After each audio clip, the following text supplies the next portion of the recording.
Hello students, MSc previous physics classical mechanics की इस series में आपका स्वागत है। और आज के इस लेक्चर में अपन डिस्कस करेंगे problem based on canonical transformation. ठीक है, कुछ प्रॉब्लम्स को अपन ने प्रीवियस सेक्शन में सॉल्व कर लिया था और आज के इस वीडियो में भी अपन कैनोनिकल ट्रांसफॉर्मेशन की कुछ प्रॉब्लम्स को और सॉल्व करेंगे। ठीक है, तो यहाँ अपने पास एक क्वेश्चन है और क्वेश्चन में अपने को ट्रांसफॉर्मेशन इक्वेशंस गिवन है। ठीक है, तो capital P and capital Q की वैल्यू अपने को यहाँ पे दी हुई है और वहाँ अपने को दिखाना है कि ये जो ट्रांसफॉर्मेशन अपने को दिया हुआ है ये कैनोनिकल है या नहीं। ठीक है, सेकेंडली इक्वेशन है एंड सेकेंडली अपने को फाइंड आउट करना है the generating function of this transformation, और वहाँ अपने को प्रूव करना है the generating function for this transformation will be f equals to minus of exponential q minus 1 का होल स्क्वायर 10p। ठीक है, तो यहाँ सबसे पहले तो काम करना है अपने को ट्रांसफॉर्मेशन को अपने को कैनोनिकल शो करना है। सेकेंडली अपन इस ट्रांसफॉर्मेशन का जनरेटिंग फंक्शन फाइंड करेंगे। ठीक है, तो देखिए क्वेश्चन अपना किस तरीके से दिया गया है। सबसे पहले अपन क्वेश्चन को रीड करते हैं। क्वेश्चन अपना कहता है the transformation equations between two set of coordinates are, capital P आपको गिवन है, ट्वाइस ऑफ 1 प्लस q की power half cos p into q to the power half sine p, and capital Q की value आपको दी है log of 1 plus q to the power half cos p। ठीक है, यहाँ पे capital P and capital Q, ठीक है, दोनों की वैल्यू अपने को गिवन है in terms of small coordinate, small q and small p। ठीक है, तो यहाँ पे देखिए अपने को बच्चों क्या काम करना है। यहाँ सबसे पहले तो अपने को इस ट्रांसफॉर्मेशन को कैनोनिकल प्रूव करना है एंड सेकेंडली अपने को इस ट्रांसफॉर्मेशन का जनरेटिंग फंक्शन फाइंड आउट करना है। ठीक है, और जब रिजल्टेंट अपने पास जनरेटिंग फंक्शन आएगा उसकी वैल्यू अपने को कौन सी शो करनी है कि जो f की वैल्यू आएगी आपके पास वो होनी चाहिए minus of exponential q minus 1 का होल स्क्वायर 10p। ठीक है, तो स्टार्ट करते हैं आज का अपना लेक्चर। तो देखिए सॉल्यूशन में सबसे पहले अपन काम करेंगे कैनोनिकल ट्रांसफॉर्मेशन के लिए। तो देखिए क्या करना है अपने को, सबसे पहले अपने को कैनोनिकल के लिए काम करना है।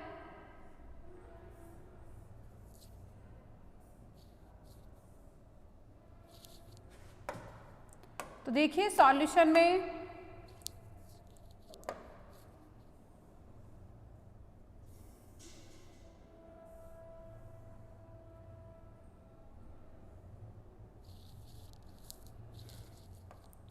सॉल्यूशन अपना किस तरीके से होगा देखिए। तो सबसे पहले लास्ट जो अपना लेक्चर हुआ था, लास्ट लेक्चर में भी अपन ने कैनोनिकल ट्रांसफॉर्मेशन के लिए कुछ क्वेश्चंस को सॉल्व किया था और वहाँ पे अपन ने किसी भी ट्रांसफॉर्मेशन को कैनोनिकल शो करने के लिए एक अपने पास कंडीशन आई थी, दैट इज कि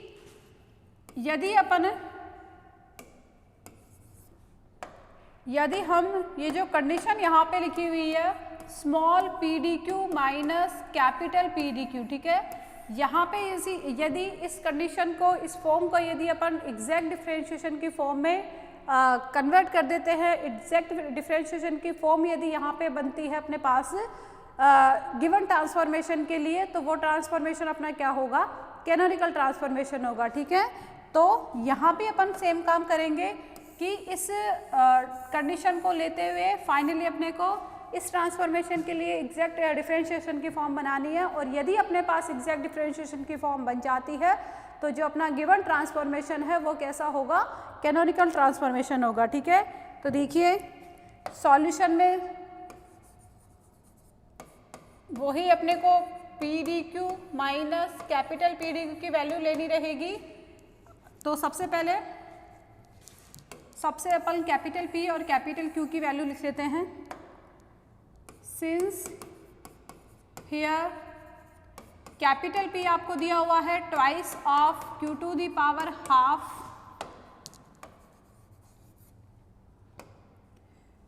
1 plus q to the power half cos P into Q to the power half sine P.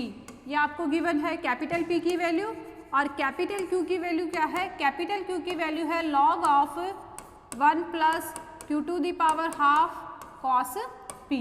ठीक है, यहाँ पे अपन क्यू का डिफ्रेंशिएशन कर लेते हैं क्योंकि अपने को ये कंडीशन में रिक्वायर्ड होगा। ठीक है, तो जब अपन क्यू कोऑर्डिनेट का डिफ्रेंशिएशन करते हैं तो देखिए यहाँ पे अपने पास लॉग के साथ क्वांटिटी है, तो जब अपन लॉग का डिफ्रेंशिएशन करते हैं, लॉग एक्स का डिफ्रेंशिएशन करते हैं तो अपने पास कैसे आता है 1/x, और जो ब्रैकेट में क्वांटिटी है उसका अपन एक और बार डिफ्रेंशिएशन कर देंगे। ठीक है, तो जब अपन क्यू का डिफ्रेंशिएशन करते हैं तो फर्स्टली लॉग के साथ होने के कारण ये 1 में आ जाएगा 1 plus Q to the power half cos P, और यहाँ पे जो ब्रैकेट में क्वांटिटी है उसका अपने को एक और बार डिफ्रेंशिएशन करना रहेगा। ठीक है, तो यहाँ पे ब्रैकेट में अपने पास क्या है 1 plus Q to the power half cos P, तो 1 का डिफ्रेंशिएशन अपने पास 0 होगा, और जो सेकंड क्वांटिटी है अपने पास Q to the power half, उसका डिफ्रेंशिएशन अपन कर लेते हैं। ठीक है, तो इसका अपना जो डिफ्रेंशिएशन होगा वो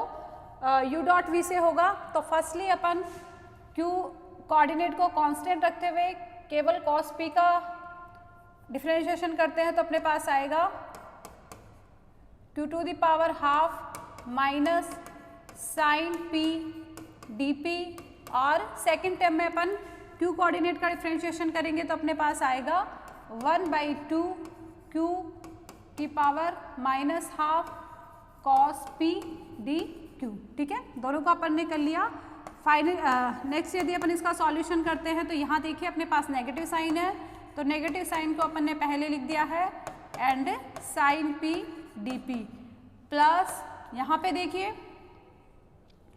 क्यू के साथ आपके पास पावर हाफ है, तो यहाँ पे Q 1/2 Q to the power minus half cos P D Q. ठीक है, और अपॉन में अपने पास क्या है 1 plus Q to the power half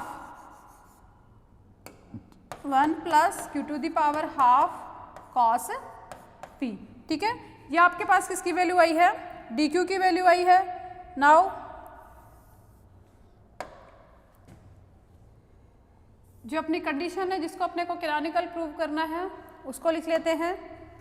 now from small P D Q minus capital P D Q, देखिए स्मॉल पी डी क्यू को अपन as it is रहने देते हैं, and capital P D Q, capital P and D Q की value अपन यहाँ put करेंगे। तो देखिए अपने पास क्या आता है, स्मॉल पी डी क्यू अपना एज इट इज रहेगा, कैपिटल पी की वैल्यू आपके पास क्या है, कैपिटल पी की वैल्यू अपने को गिवन है। ओके, यहाँ पे अपने पास कैपिटल पी की वैल्यू है तो वो अपन एज इट इज रख लेते हैं। तो कैपिटल पी की जब आप वैल्यू रखोगे तो आपके पास है twice of 1 plus Q to the power half cos P and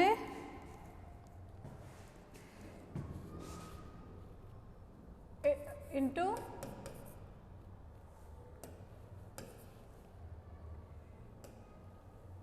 sine P. ठीक है, ये अपन ने पी की वैल्यू रखी है और मल्टीप्लाई में अपने पास क्या है डी क्यू है, तो डी की वैल्यू अपन यहाँ पे पुट कर लेंगे। ठीक है, तो ये अपना आएगा, ये डॉट आ जाएगा इसके साथ minus Q to the power half sine P D P plus 1/2 Q to the power minus half cos P D Q. ठीक है, और अपॉन में है अपने पास 1 plus Q to the power half cos P. Okay, तो यहाँ पे अपन ने वैल्यूज पुट कर ली है। अब देखिए सॉल्यूशन अपन इसका किस तरीके से करेंगे कि यहाँ पे अपने पास है क्वांटिटी अपॉन में 1 plus Q to the power half cos P, जबकि यही क्वांटिटी यही सेम क्वांटिटी अपने पास मल्टीप्लाई में भी है, तो इन दोनों को अपन आपस में कैंसिल आउट कर सकते हैं। ठीक है, ये दोनों आपस में कैंसिल हो गई, केवल अपने पास क्या बचा है minus of 2 into Q to the power half sine P, जो कि यहाँ अपने पास ब्रैकेट वाली क्वांटिटी से क्या हो जाती है मल्टीप्लाई हो जाएगी। ठीक है, तो अपने पास क्या रिजल्ट आता है, अपने पास रिजल्ट आएगा small P D Q minus capital P D Q will be equal to small P D Q minus, यहाँ पे देखिए first of this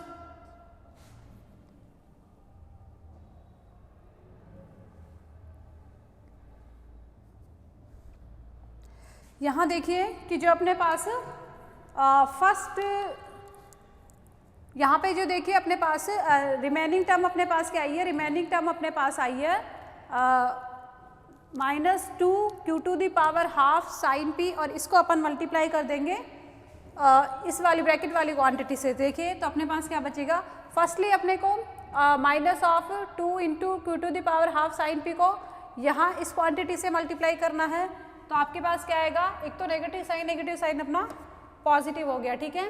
second 2 and देखिए यहाँ पे भी अपने पास q⁻² है और यहाँ भी है, ठीक है, तो ये अपने पास क्या आ गया q, ठीक है। नेक्स्ट देखिए यहाँ पे भी अपने पास साइन p है और यहाँ पे भी अपने पास साइन p है, तो ये अपने पास आ गया sin² p × dp, okay. And second quantity में देखिए अपने पास क्या है, यहाँ अपने पास 1/2 है, जबकि यहाँ पे अपने पास क्या है 2, ठीक है, तो ये आपस में क्या हो जाएंगे, कैंसिल हो जाएंगे। सिमिलरली यहाँ पे अपने पास q⁻² है, जबकि यहाँ पे अपने पास q⁻−½ है, तो यहाँ पे q की पावर कितनी हो गई, 0 हो गई, तो वहाँ पे अपने पास 1 आ गया, ठीक है। और यहाँ पे साइन p है, यहाँ पे cos p है, तो आपके पास आ जाएगा, आपके पास बचेगा केवल sign p cos p × dq, ठीक है। तो ये आपके पास रिमेनिंग क्वांटिटीज आ जाती है, ठीक है। यहाँ अपने पास वैल्यू आ गई। अब देखिए यहाँ पे अपन क्या कर सकते हैं, तो अपने पास small p dq minus capital P dq और इक्वल में आपके पास आ रहा है, देखिए यहाँ पे अपने पास dq है स्मॉल dq और यहाँ पे भी अपने पास dq है, तो यहाँ पे यदि अपन dq को कॉमन ले लेते हैं दोनों के लिए, तो अपन अपने पास क्या बचता है, स्मॉल p माइनस, यहाँ पे देखिए नेगेटिव साइन आएगा, यहाँ पे अपना साइन कैसा होगा, नेगेटिव साइन, ये अपना नेगेटिव साइन होगा, ओके।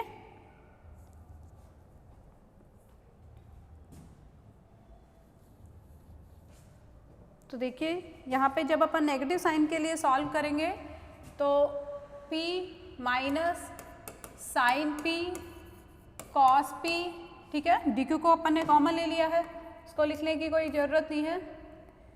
और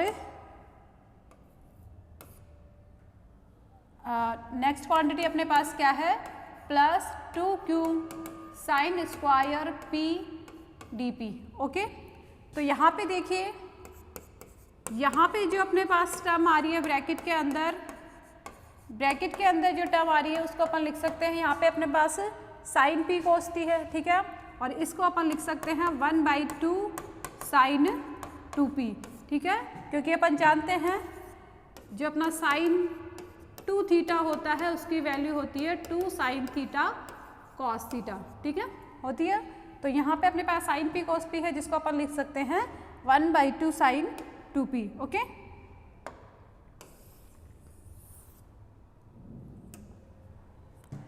एंड नेक्स्ट टर्म में देखिए, नेक्स्ट टर्म में आपके पास आ रहा है, नेक्स्ट टर्म में अपने पास 2q एज इट इज रहेगा और यहाँ पे एक फॉर्म अपने पास यहाँ भी बन रही है 2 sin² p, ओके, और 2 sin² p को अपन यहाँ रख सकते हैं q1 minus cos 2p × dp, क्योंकि देखिए यहाँ पे बात करें यदि अपन cos 2 थीटा की, तो cos 2 थीटा की वैल्यू होती है अपने पास 1 माइनस 2 sin² थीटा, ठीक है, ये अपने पास किसकी वैल्यू होती है, cos 2 थीटा की, ओके। तो यहाँ पे अपन ने ओनली 2 sin² p था अपने पास है, तो उसको अपन ने पुट कर लिया है 1 माइनस cos 2p, ठीक है। यहाँ से अपन इसको हटा सकते हैं।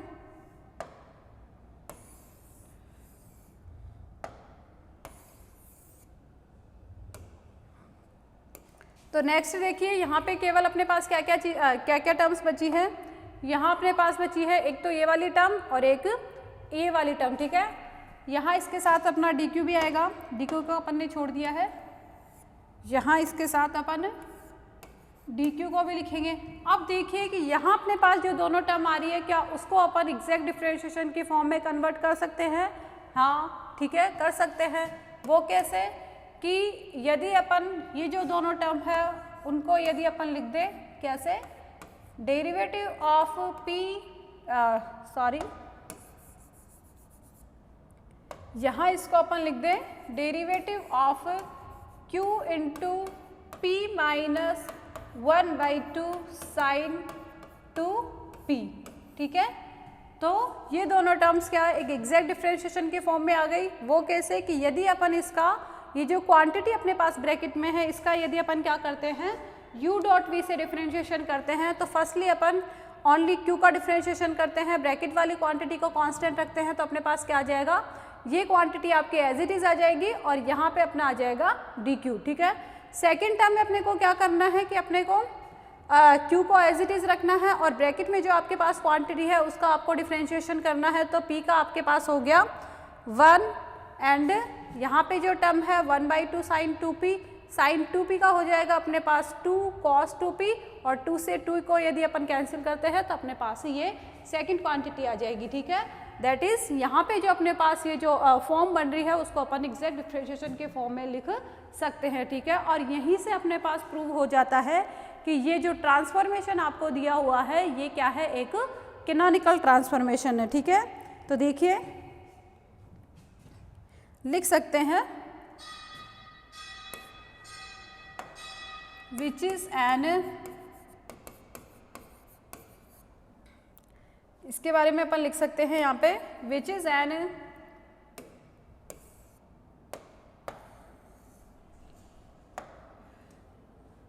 which is an exact differentiation, which is an exact differential, hence this transformation is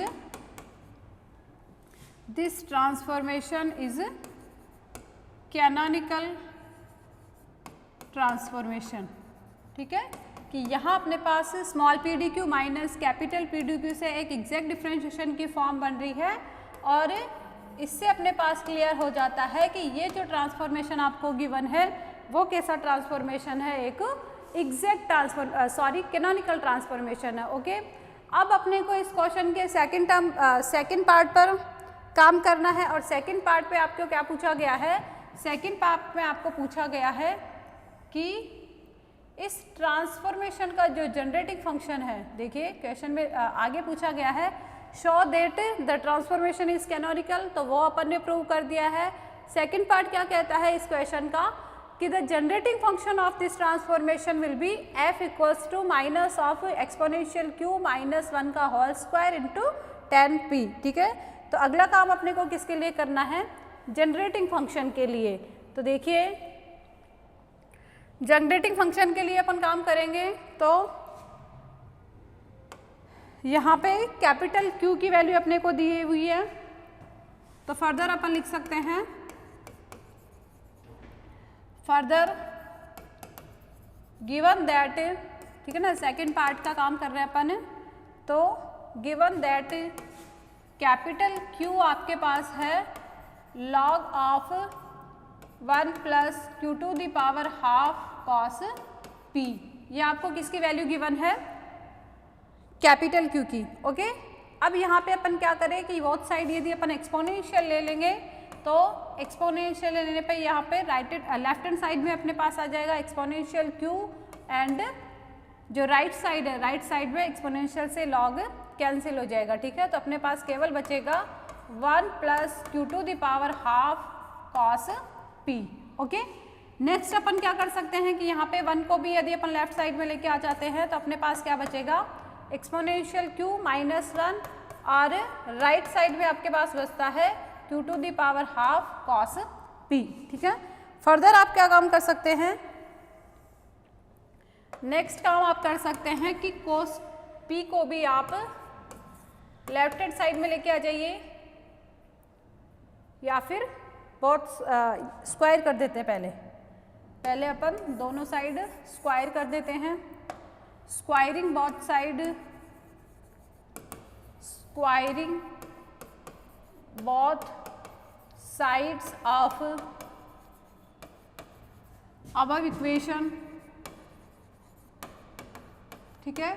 इस इक्वेशन के दोनों साइड जब अपन स्क्वायर करते हैं तो अपने पास आ जाएगा एक्सपोनेंशियल q माइनस 1 का होल स्क्वायर एंड q की पावर में जो हाफ है वहाँ पे अपने पास टोटल q हो जाएगा और यहाँ पे कॉस का आएगा कॉस स्क्वायर p।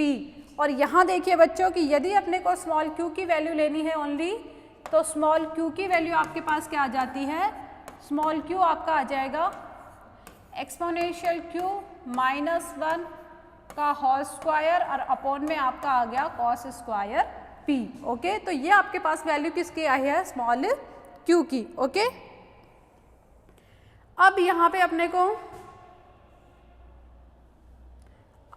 अपने को एक जनरेटिंग फंक्शन लेना रहेगा कि यहाँ पे इस ट्रांसफॉर्मेशन के लिए अपन क्या कंसीडर करते हैं कि इस ट्रांसफॉर्मेशन के लिए अपन कंसीडर करते हैं कि जनरेटिंग फंक्शन किस फॉर्म में है, f इक्वल्स टू f3, ठीक है।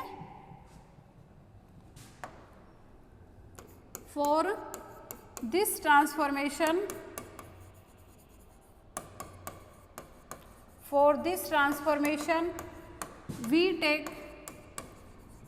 we take f equals to f3,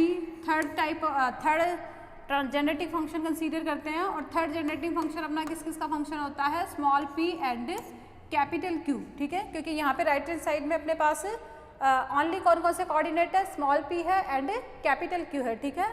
तो यहाँ अपन इसी से रिलेट करके अपन थर्ड जनरेटिंग फंक्शन को अज्यूम करते हैं। तो देखिए अपने पास जनरेटिंग फंक्शन है थर्ड टाइप का एंड द ट्रांसफॉर्मेशन इक्वेशन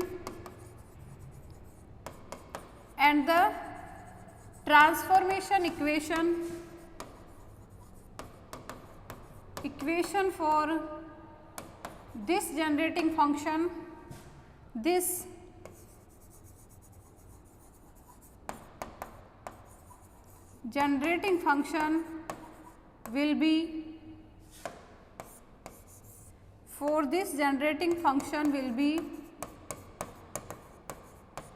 इस जनरेटिंग फंक्शन के लिए जो ट्रांसफॉर्मेशन इक्वेशंस को अपन लिखते हैं वो अपने पास आती है, एक तो स्मॉल q और स्मॉल q की वैल्यू आपके पास होती है partial f upon partial f3 upon partial p and second जो अपने पास ट्रांसफॉर्मेशन इक्वेशन होती है वो होती है कैपिटल P और कैपिटल P भी आपका नेगेटिव होता है और वैल्यू होती है इसकी partial f3 upon partial q, ठीक है। दोनों ट्रांसफॉर्मेशन इक्वेशंस को अपन ने यहाँ पे लिख लिया है, ठीक है। दोनों ट्रांसफॉर्मेशन इक्वेशन किसके लिए है, f3 के लिए। अब देखिए अपने को वैल्यू किसकी लानी है, अपने को वैल्यू लानी है यहाँ पे जनरेटिंग फंक्शन की। ओके, तो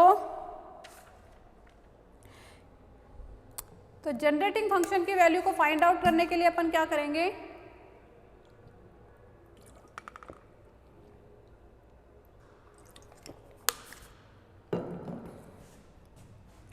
जनरेटिंग फंक्शन की वैल्यू को फाइंड आउट करने के लिए देखिए यहाँ पे ये जो अपने पास फर्स्ट ट्रांसफॉर्मेशन इक्वेशन है इसको और ये वाली इक्वेशन को अपन क्या कर देंगे, कंपेयर कर देंगे, ठीक है।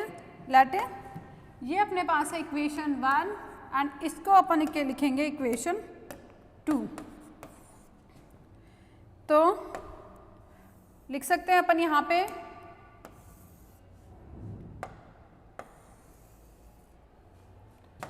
to find the value of generating function,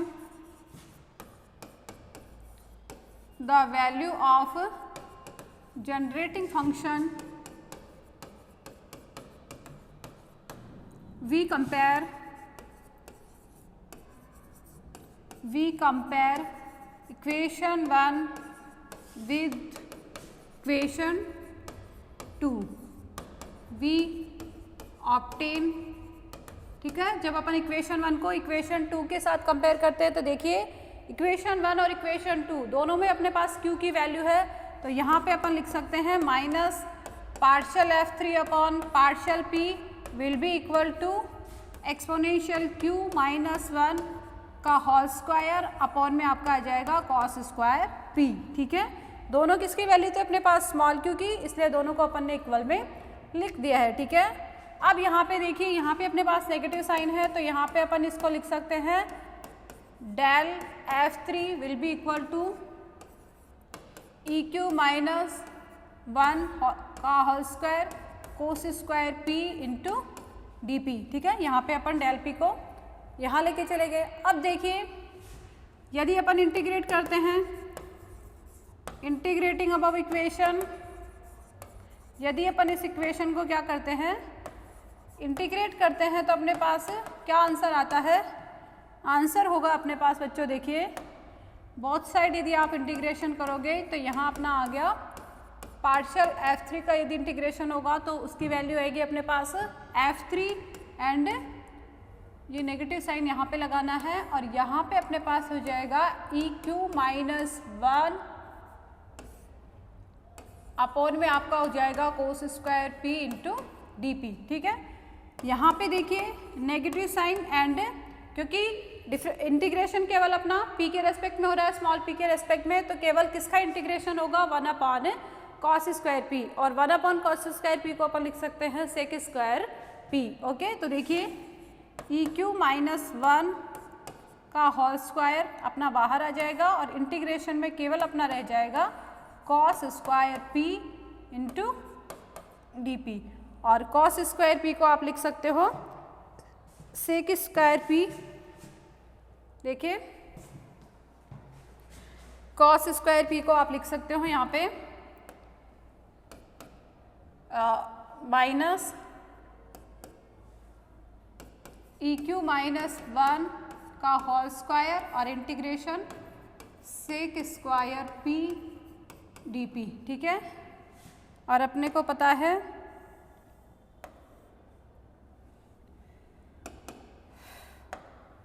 since integration of sec square x dx का क्या होता है अपने पास? tan x plus c। ठीक है, और यहाँ पे c क्या है अपने पास? Integration constant. सो F3 अपने पास क्या होगा? माइनस EQ माइनस 1 का whole square tan P plus c। ठीक है, वेर c क्या है अपने पास? Is a constant, integration constant. c is integration constant. ठीक है, c अपना क्या है? इंटीग्रेशन कांस्टेंट है, और यहाँ पर रिज्यूम कर लेते हैं कि ये जो इंटीग्रेशन कांस्टेंट है यदि ये 0 है, if the integration constant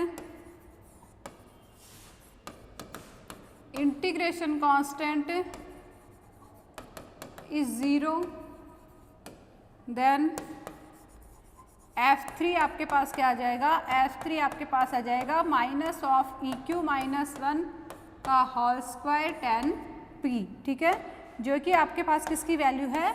generating function of this transformation. ठीक है, तो यहाँ पे अपने पास किसकी वैल्यू आ गई है? जनरेटिंग फंक्शन की वैल्यू आ गई है इस ट्रांसफॉर्मेशन के लिए। ठीक है, तो मैच कर लेते हैं कि ये जो अपने पास वैल्यू आई है ये अपने को क्वेश्चन में दी हुई जो फॉर्म है उससे मैच हो रही है या फिर नहीं हो रही। ठीक है, तो क्वेश्चन में अपने पास क्या था?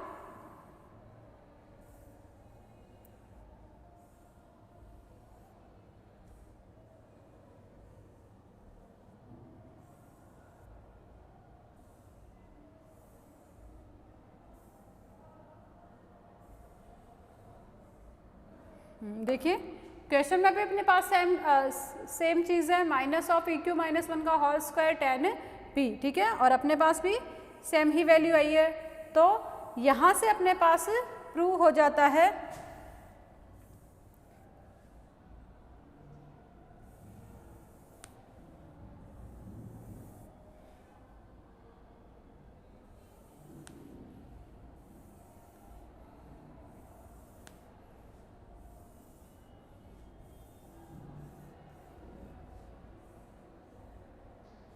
ठीक है, तो यहाँ से अपने पास प्रूव हो जाता है कि फर्स्ट तो ये ट्रांसफॉर्मेशन जो अपने को क्वेश्चन में दिया हुआ है ये एक कैनोनिकल ट्रांसफॉर्मेशन है, एंड सेकंड इस ट्रांसफॉर्मेशन का जो जनरेटिंग फंक्शन है अपने पास वो किस फॉर्म में है? F3 equals to minus of EQ minus 1 का whole square tan P, okay.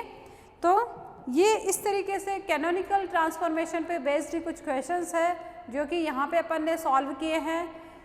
Next, यदि एग्ज़ाम में आपको इसी तरीके के और क्वेश्चंस यदि आपसे पूछे जाते हैं तो आपको इसी वे में, सिमिलर वे में, आपको सिमिलर मेथड से आपको सॉल्व करना है, ठीक है। फर्स्टली क्या काम करना है कि केवल आपको काम करना है जो अपने पास कंडीशन है, ठीक है, small P D Q minus capital P D Q, ठीक है। यहाँ पे आपको जो भी आपको वैल्यू दी हुई है कि यदि आपको स्मॉल p या स्मॉल q, ठीक है, यदि ट्रांसफॉर्मेशन में स्मॉल p और स्मॉल q की वैल्यू दी हुई है तो आप स्मॉल p और स्मॉल dq की वैल्यू पुट कर दोगे और minus capital P D Q को एज इट इज़ रखोगे और वहाँ पे आफ्टर सॉल्यूशन जो आपके पास टर्म आएगी उनको तुम्हें एग्जैक्ट डिफरेंशिएशन की फॉर्म में लाना है, ठीक है। यदि वो एग्जैक्ट डिफरेंशिएशन की फॉर्म में बन जाता है तो आपका ट्रांसफॉर्मेशन कैसा ट्रांसफॉर्मेशन होता है, कैनोनिकल ट्रांसफॉर्मेशन होता है। और यदि वहाँ अपने को एग्जैक्ट डिफरेंशिएशन की फॉर्म नहीं मिलती है तो वो जो ट्रांसफॉर्मेशन अपने पास आता है वो क्या होता है, कैनोनिकल नहीं होता है, ठीक है। और सेकंड देखिए, यहाँ पे अपन ने बात करी है जनरेटिंग फंक्शन की, तो वहाँ पे जो आपको ट्रांसफॉर्मेशन इक्वेशन दी है वहाँ पे उनका सॉल्यूशन करके आपको अज्यूम करना है सबसे पहले कि यहाँ पे जनरेटिंग फंक्शन आ सकता है कौन सी, ठीक है, किन किन कोऑर्डिनेट्स वाला, ठीक है। 4 टाइप ऑफ जनरेटिंग फंक्शन अपन ने पढ़ लिए थे। फर्स्ट जो जनरेटिंग फंक्शन है अपना किस किस का फंक्शन होता है, small q and capital Q। जो F2 होता है अपना, F2 अपना फंक्शन होता है small q and capital P। Third generating function होता है अपना F3 आपका फंक्शन होता है small p and capital Q variables का। और जो F4 आपके पास आता है, F4 आपका फंक्शन होता है small p and capital P, ठीक है। तो ये चारों जनरेटिंग फंक्शन जिन जिन वेरिएबल पर डिपेंड होते हैं, जिस तरीके की इनकी फॉर्म होती है वो आपको याद रखनी है, ठीक है। उसी से आपके पास ये क्वेश्चन, जनरेटिंग फंक्शन वाले क्वेश्चन आपको सॉल्व हो सकते हैं, ठीक है। MSc के एग्ज़ाम में ले लो या फिर इससे रिलेटेड कोई भी कॉम्पिटिशन एग्ज़ाम में ले लो, वहाँ पे जनरेटिंग फंक्शन कैनोनिकल ट्रांसफॉर्मेशन के क्वेश्चन आपसे पूछे जा सकते हैं, ठीक है ना, वहाँ पे पूछे जाते हैं। तो वहाँ पे ये इस तरीके का सॉल्यूशन, इस तरीके का मेथड आपके पास काम में आएगा, ठीक है। तो कैनोनिकल ट्रांसफॉर्मेशन पे बेस्ड क्वेश्चंस अपने पास हो गए हैं। नेक्स्ट यहाँ पे अपन डिस्कस करेंगे, नेक्स्ट अपना होगा Poisson bracket and Lagrange bracket, ठीक है। नेक्स्ट अपन ब्रैकेट स्टार्ट करेंगे, Poisson bracket and Lagrange bracket, okay.